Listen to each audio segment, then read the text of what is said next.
The key turned with a soft click, and the door creaked open for the very first time. That sound, gentle, metallic, final, landed like a clap of thunder in my chest. I stood there for a moment, hand resting on the brass doorknob, breathing in the scent of fresh paint and dreams finally realized. 10 years. 10 years of discount groceries, second-hand furniture, and passing up anything that felt remotely indulgent. I had been the woman who always said, maybe next time. But today I had said yes. Yes to myself. Yes to the life I deserved. My name is Freya. I whispered, not for anyone else but the house itself. And I finally own something no one can take from me. The house wasn't grand. 2 modest bedrooms, a thin driveway with cracked pavement, and a backyard that needed mowing. But it was mine. My name was etched on the deed. I had bled for the down payment. Skipped parties. Worn the same 3 coats for 8 winters. Declined invites to fancy dinners. And now, the reward echoed beneath my feet with every step across the hardwood floor. I had barely taken 2 steps inside when the illusion shattered. Well, are you going to let us in or should we turn around? My mother's voice came sharp from behind me, slicing the moment in half. I turned and forced a smile. That was the routine.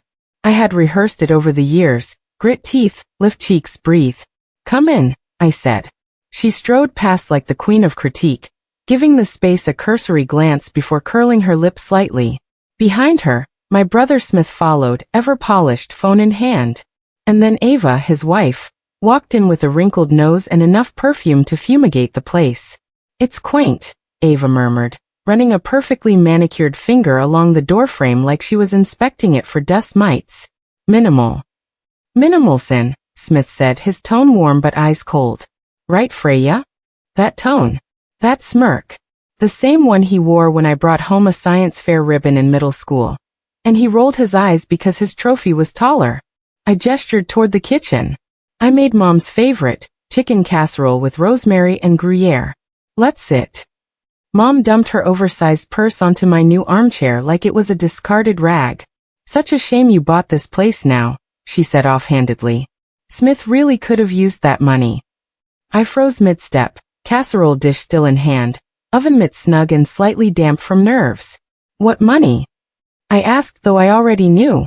For the honeymoon, of course. A real one. Abroad. His dream is New Zealand. And Ava has her heart set on luxury. Ava perked up. We found this place in Queenstown, private villa, mountain view, outdoor spa tub. It's only $12,000 above our budget. She said it like $12,000 was spare change on a coffee run. And what does this have to do with me? I asked. Smith didn't look up from his phone. You could help. Just a little would mean a lot. No pressure. That last part was always the dagger. No pressure. Right after the squeeze. I just signed a mortgage, I said. I've got maybe $500 to my name. Well, Mom chimed in cheerfully. You could take out a home equity loan.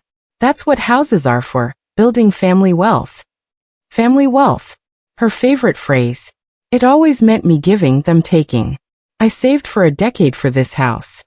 And now you've got it, she said, already moving toward the dining table. But a honeymoon? That's once in a lifetime. The rest of the evening blurred. Ava Instagrammed her plate. Smith tuned out. Mom commented that my napkins looked cheap but charming. After they left, I stood in my kitchen alone, staring at the dish rack. The warmth in my chest had cooled to ash. My dream, reduced to a family resource. My home, a bargaining chip. 3 days later, I woke up to the sound of dripping. Subtle. Rhythmic. Wrong.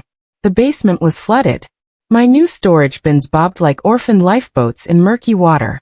I stood barefoot, stunned, as a sour stench hit my nose. The water heater wheezed like an old man in his final breath. Walt, the plumber, arrived an hour later. Graying hair, kind eyes, and a habit of humming between sentences. Good news, he said, kneeling beside the tank. It's not a total burst. He stopped humming. That wasn't good. Bad news. I prompted. He ran his fingers along the base of the pipe. This didn't happen on its own. See these dents? Someone took a hammer to it. Pipes don't split like this unless they're helped. The words didn't land all at once. A hammer? I echoed. 3 clean hits. Measured. Looks like someone wanted you to spring a leak. I didn't say anything. Just swallowed hard and thanked him. After he left, I opened the home security app I'd barely set up the night I moved in. Just in case, I told myself. I fast-forwarded through the previous day. Then 11:43 a.m. movement. The basement door creaked open. Smith. He stepped in casually, phone pressed to his ear. He walked straight to the water heater, pulled something from his pocket and crouched. I leaned in. A small hammer. 3 measured strikes. Then a calm voice into the phone. It's done. I rewound. Watched it again. And again. My stomach turned to lead. My fingers shook, hovering over the pause button. Then my phone buzzed. Smith. Heard about the flood. That sucks. Let me know if you need anything. I hadn't told anyone. No calls. No messages. I stared at the paused footage. My own brother, chipping away at my sanctuary like it was his to break. Mom called that afternoon. Her voice was syrupy, like she was already halfway through pretending. Freya, honey, I heard about the flood. So awful. Right after you moved in too. How'd you hear? A pause. Then, Smith mentioned it. Maybe Ava heard. I hadn't told him. Or anyone. The plumber is the only person who knows. Silence. These things happen, she finally said. Maybe it's a sign. Old houses are money pits. Maybe it's not too late to reconsider. I gripped the edge of the counter. Smith might be interested in buying it, she added quickly. You know, keep it in the family. And you could use the cash to help with their honeymoon. My throat tightened. I ended the call. Then I backed up the footage to the cloud. Copied it to a USB drive. One for the safety box, one for the drawer under my bed. That night, I didn't sleep. I laid there, staring at the ceiling fan slowly circling like a clock hand on loop, whispering to me. They wanted to break you. They still think they can. But they didn't know who I was anymore. They were about to find out. The following Sunday, I hosted dinner again. Why? Because sometimes the trap needs bait. I played the part perfectly. The wounded sister, the overwhelmed homeowner, the dutiful daughter.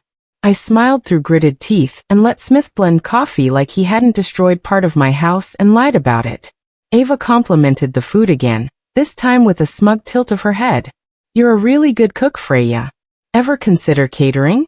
Maybe for the wedding, or honeymoon events. Smith added. Actually, that's a great idea. You'd save us a fortune. Right, I replied, the smile never leaving my face. That way I could contribute and serve. No one caught the sarcasm. Not even Mom, who was too busy critiquing the lighting in my dining room. It's a little dim. Maybe swap those bulbs out? They make me feel like I'm in a waiting room. The house I fought to own. The life I scraped together. All still up for their review. And then came the moment I had waited for. Smith put down his fork and leaned forward, elbows on the table like he was about to deliver a heartfelt confession. If you're feeling overwhelmed, he said softly, I could take the house off your hands. Just saying. The flood, the repairs, might be too much. I'd give you a fair deal. Ava nodded along like some chorus girl of manipulation. It's a perfect starter home. And you could use the cash. Get back on your feet. Maybe even travel. They always dangled the idea of escape in front of me, like I was desperate to run from the life I'd built. But I wasn't running. Not anymore. I took a slow sip of water, watching the 3 of them over the rim of my glass. You know, I said, I've grown really fond of the basement. Even with the damage. A flicker crossed Smith's face. There's a camera down there. Mom stilled. Caught some interesting footage. Every detail. Every face. Forks clinked against plates. Smith's eyes darted to Ava, who frowned in slow realization. A security camera? She asked. Crystal clear view, I said brightly. Especially of the water heater. You can see everything. Even the hammer. No one breathed. Oh, and someone filed a city complaint about my property, trying to get it condemned. I stood up, grabbing the dish towel from the counter. I'm sure it's a coincidence. But I think I'll make a few calls. Just to be safe. They sat frozen as I smiled. Thanks for dinner. Be sure to lock the door on your way out. And then I walked to my bedroom, shut the door, and finally exhaled. The next morning, I drove 3 hours north to Aunt Violet's place. I hadn't told her I was coming, but she opened the door before I could even knock. "Oh, sweetheart," she said, pulling me in like she'd been waiting for me for years. "Tell me everything." I did. The house. The sabotage. The footage. The betrayal that didn't just sting. It unstitched old scars I didn't realize were still healing. When I finished, she sat quiet for a moment. Then she did it to me too. I blinked. 20 grand, she said. She told me Smith needed help with college and made it sound urgent. Said it was for the family. I gave it. Never saw it again. Smith doesn't even know I gave it. Something crumbled inside me. She always made sure I knew I was second. I whispered. "No, Freya," Violet said sharply. "You weren't second. You were independent." And that scared her, because she could control Smith. But not you. And now? You have something she doesn't. Your own spine. I felt my throat tighten. You're not crazy. You're not selfish. You're not the villain in their made-up story. You're finally out of their grip. That's why they're panicking. My phone buzzed on the table. "Smith. We need to talk. Tonight." I showed it to Violet. She narrowed her eyes. "Don't go," she said. "Not alone." She rummaged through a drawer and pulled out a sleek black voice recorder. "Take this. And if you do talk to them, make it unforgettable." I didn't go that night. Instead, I went to someone I trusted, Jack, a coworker from the design firm. He listened, jaw clenched, fingers steepled. "You need legal backup," he finally said. "I'm calling William. He's done family law for 20 years. This is criminal." "You think so?" "I know so."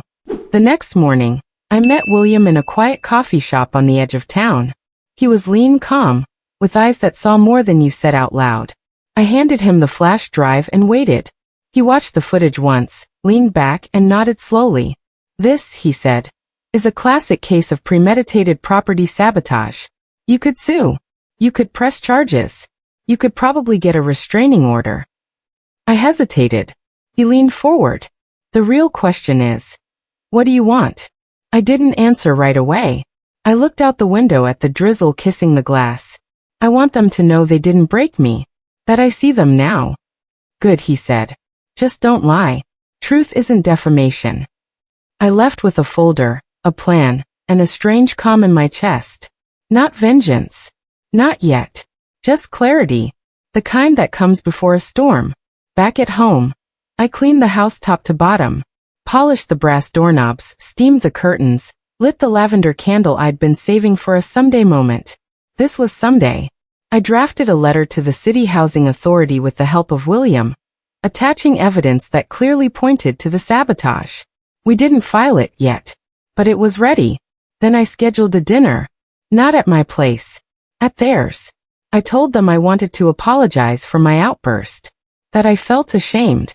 I used the right words, the soft tones, the old habits they expected of me. They believed me. Of course they did. I arrived at their upscale apartment with a cup of coffee and a smile. The food was bland. Ava had overcooked the salmon. Smith bragged about a promotion he hadn't earned. Mom barely looked me in the eye. "Freya," Mom said over dessert. "I'm glad you're coming around. Family has to stick together." "Oh, I agree," I said. "So I've decided to make a contribution after all." Ava clapped. "Really?" Smith smiled like he'd won. "I can't give money," I said. "But I can give something better." Pause. Wait for it. Truth. Smith's brow twitched. "What does that mean?" I pulled out my phone. Played the video. Just long enough for the hammer to strike. Just long enough to see his face. Clear. Undeniable. Ava gasped. Mom dropped her spoon. "I could have gone to the police," I said calmly. "I still might. Or maybe I'll send it to your job. Or your landlord. Or maybe the city will enjoy seeing the original complaint was filed by the guy who created the issue." Smith stood. "You wouldn't." "I would," I said. "But I haven't. Yet." Silence. "Because I'm giving you a choice." Stay out of my life. No more favors. No more visits. No more manipulation. Or the footage goes public. You won't get to rewrite the story anymore. You'll be the villain. Not me. Mom looked like she'd swallowed glass. Ava looked like she'd married a bomb. Smith sat back down slowly. I don't want your house, I said. I want peace. They didn't say a word. I stood, tucked my phone away, and walked out. When I got home, the porch light flicked on automatically. Warm. Welcoming. I opened the door, stepped inside, and closed it behind me. The sound, gentle, metallic, final, rang in my chest again. But this time, it didn't feel like thunder. It felt like victory. The next morning, the sun slanted through my curtains as if spotlighting my resolve. I'd spent the night drafting emails, signing affidavits, and coordinating with William, my lawyer, to file the formal complaint. By midday, the City Housing Authority had everything they needed, complete with timestamps, video stills, and the anonymous complaint traced back to Smith's IP. But I didn't stop there. I decided to invite everyone, Mom, Smith, Ava, to one final family lunch. No casserole this time. I ordered gourmet sandwiches and a decadent chocolate tart, all delivered to my kitchen island. I set the table simply. A vase of fresh daisies, my grandmother's heirloom china, and the voice recorder Aunt Violet had given me tucked discreetly beneath a napkin. Just after 1, the doorbell rang. Mom swept in first, adjusting her silk scarf as if she'd never belittled my living room decor. Smith and Ava followed, arms linked like they'd just stepped off a magazine cover. They paused at the threshold, surveying my breakfast spread.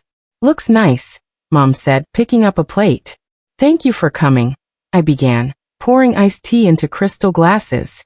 My voice was calm, eerily so. I know things have been difficult since I moved in. There were misunderstandings. I wanted to clear the air. Smith glanced at Ava, and she offered a tentative smile. I nodded toward the recorder. I've recorded our last conversation, just so we can all remember exactly what was said. Would anyone object? Mom's eyes flickered. Freya, this isn't necessary. But it is, I said quietly. Because I've forwarded the footage and messages to the housing authority, my insurance company, and the district attorney. You're not just accused. There's an investigation. I watched them swallow the news, felt the power shift in the room. I'm also prepared to share this with the entire neighborhood association, and if needed, local news outlets. Smith paled. Ava's hand flew to her mouth. Mom glared. And yet, I continued, I'm not here to humiliate you further. I'm here to offer reconciliation. I slid the voice recorder across the table. You can come clean now. Apologize publicly. Retract your complaint. Repay the repair costs. Otherwise you'll face fines, legal fees, and potentially, criminal charges. Silence pressed in. The cicada hum outside suddenly felt loud. Smith leaned forward, voice trembling. Freya, please. I never wanted it to go this far. It was stupid. I thought Mom was just helping me out. I'm sorry. Ava's eyes filled with tears. I thought I was doing the right thing supporting him. We didn't know how bad it would get. Mom, for the first time, looked vulnerable. I'm sorry, Freya. I see now how wrong we were. I raised a hand. Thank you. But words alone aren't enough. I placed a thick envelope before them. Here's a check that covers the deductible, the contractor bills, and my emotional distress fund. After you sign these documents retracting the complaint, I'll consider this closed, legally and personally. Ava reached for the pen. Smith hesitated, then signed. Mom followed, her signature shaky but clear. I collected the papers and the check, folded them neatly, then tucked the recorder into my purse. Ava stood abruptly. Freya, thank you. No, I said softly. Don't thank me. Think of this as your chance to do the right thing. They left without a word. The door clicked shut, and I let out a breath I didn't realize I was holding. 2 days later, a thick burgundy envelope arrived in my mailbox.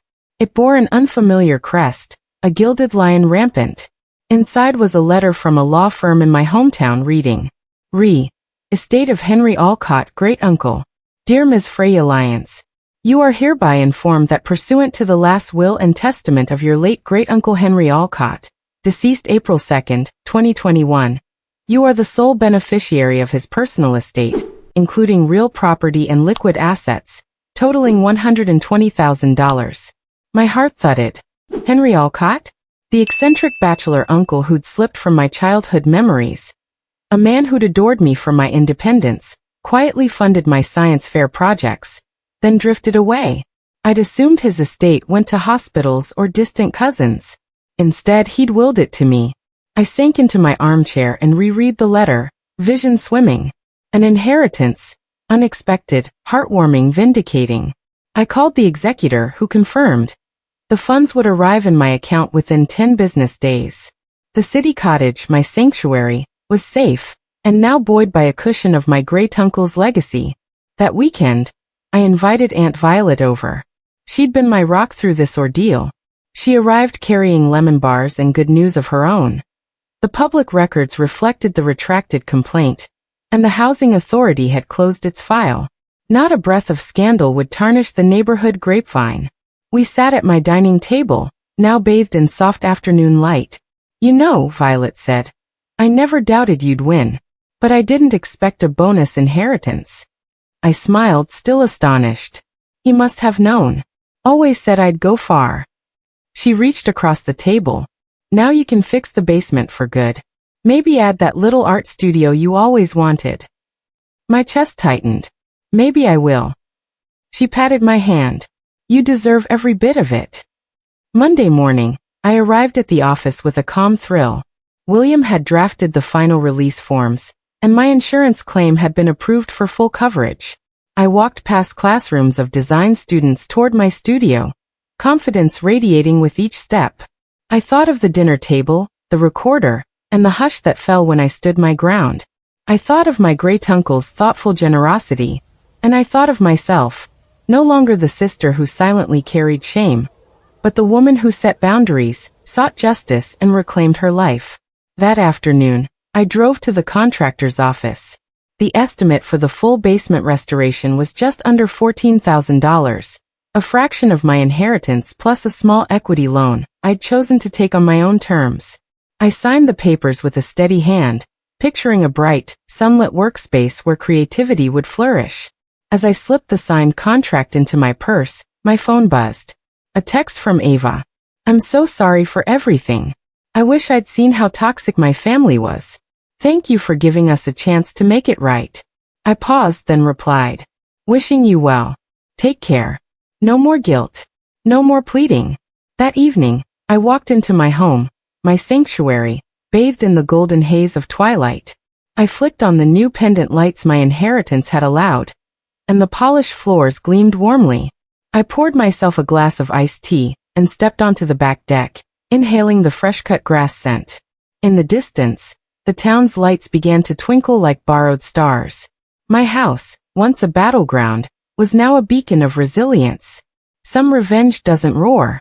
They shine quietly, like a home finally at peace, like an inheritance gifted by love, like the just consequence of those who underestimated you. I went home. To my house. My mortgage. My repaired basement. My clean slate. Some revenges don't look like battles. They look like boundaries. They look like peace. They look like coming home.